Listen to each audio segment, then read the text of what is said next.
I'm here with Mayor Johnson today. He's been giving back to the community for many years now. We'll see how he gives back today. I'm Tegan Hamlet. It's the Rivalry Report.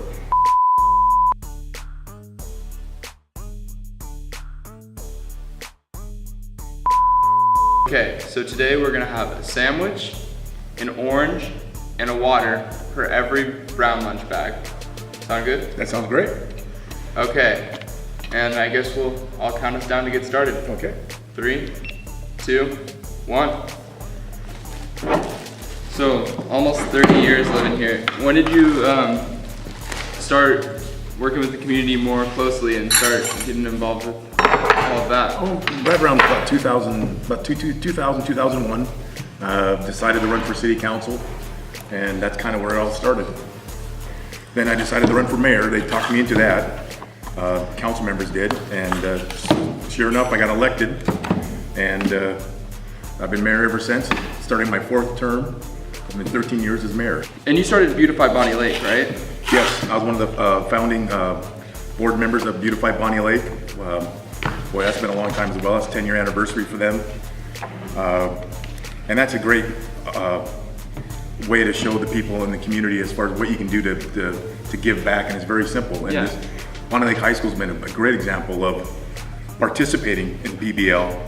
The football team, the basketball team, the soccer team, drama, they do a lot of great work. So we love it, and it's the largest, Beautify Bonnie Lake is the largest volunteer cleanup event in Pierce County. It doesn't get a lot of play on the news, but we have well over, on average, 300 to 350 volunteers for that cleanup. Yeah, I've been there a few times, and I gotta say it is fun to get the whole community together and see what we really have to offer, and if we get together, how much we can give back. Right. Yeah, it's a tremendous event, and it wouldn't happen without the sponsorships from the local businesses and everyone participating. The city participates in it. What gave you the inspiration to start it?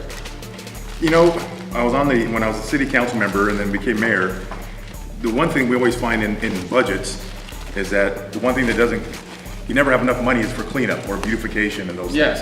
And the city can be a big sponsor of that. And that's where it started from. And it started very small. I think our first event, we had 150 volunteers. But from that point on, it's built and continued to build year over year. Yeah, and it's grown a lot. Yep. My other job, I started a foundation, the Johnson Cancer Foundation. I started that here about 3 years ago. And that foundation is set up to provide scholarships to students who have been affected by cancer. And so I started that. So I've been staying busy with that, raising money for the foundation. Yeah. So you yourself were diagnosed with cancer a couple years back, right? 2011, I was diagnosed with CML. It's a form of leukemia. Unfortunately, about a month and a half after being diagnosed and being on medication, it went into blast crisis. And I thought I had the flu, but sure enough, I had cancer cells spreading throughout my body. So in March of 2011, I checked into the UW Medical Center, and they had to get me on treatment right away. And at one point, I had like 88% cancer cells in my body. So I had a stem cell transplant, and so I've been cancer-free ever since. I have some downsides to the transplant because it wasn't a perfect match. And if you don't know what the stem cell transplant is, they had to find me a donor that could match. My donor is a 9.5 out of 10 match. So it wasn't a perfect match, which meant there's gonna be some complications. So I'll be dealing with certain things, skin rashes, GVHD, there's a lot of technical stuff, but it's minor compared to the other alternative, right? Yeah. And she lived here in Seattle. I only had 2 donors that could give me the blood out of a nationwide search. I'm hoping through the foundation we can help the students go to college. I told myself that once I get better, we're gonna do something to try to change that for other kids. That's amazing, and it's great how you turned what really is like a tragic event into a blessing for other people.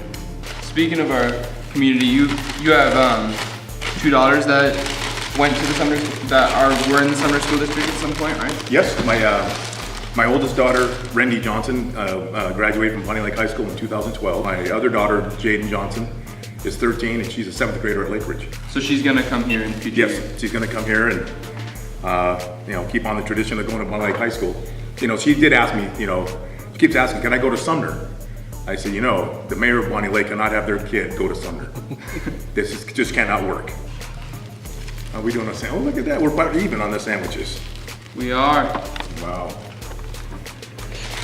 The one thing in this community, what I really like with the high school, we do those community summits at the high school.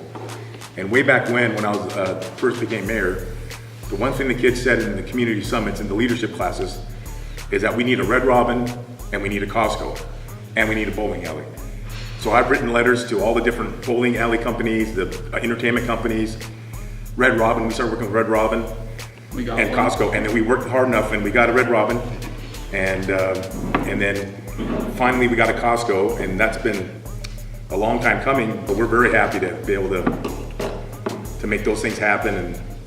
But that comes with planning. So everything that you see today, the planning really started, 7, 8, 9, 10 years ago. Yeah.